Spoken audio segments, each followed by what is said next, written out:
It was almost like some sort of herd of wildebeest sort of rampaging through these tables. Were going over in chairs and fights going off all over the place, and people on the ground who were getting kicked by groups of 5 and 6 males. And as I said previously, the severity and the barbarity of it was quite shocking.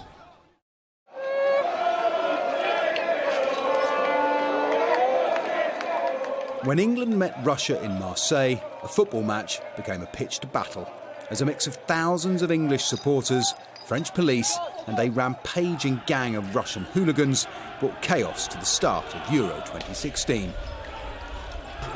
So that's the Russians coming down the hill, and when I talked about them coming down behind the police line... A small team of English police officers was there.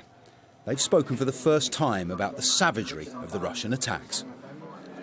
That we had over 100 walking wounded, that there were 30 who were seriously injured who'd actually been admitted to hospital, and that there were 5 that the consultant had told my officers were likely to prove fatal that evening.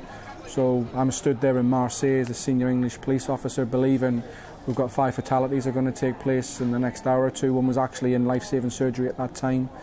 And you're thinking you've got 5 murders on your hands. No one was killed, but 2 England fans suffered life-changing injuries, including this man. He needed CPR, and this English officer helped keep him alive.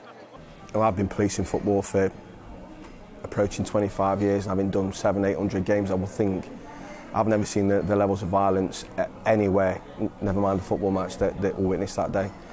I mean, one particular story is the first wave of Russians went through.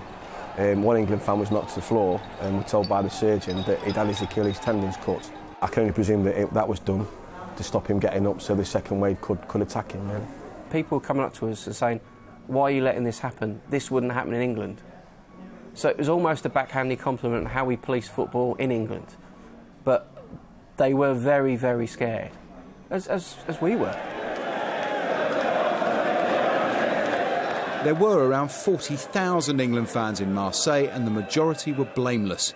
But police are working to identify more than 100 who were involved in disorder and ban them from travelling to the next World Cup, which will be staged in Russia.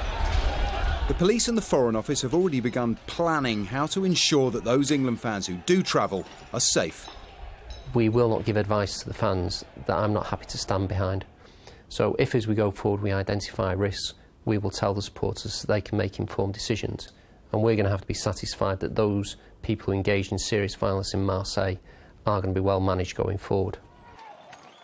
For police and fans, Russia 2018 may be an even greater challenge in Marseille. Paul Kelso, Sky News.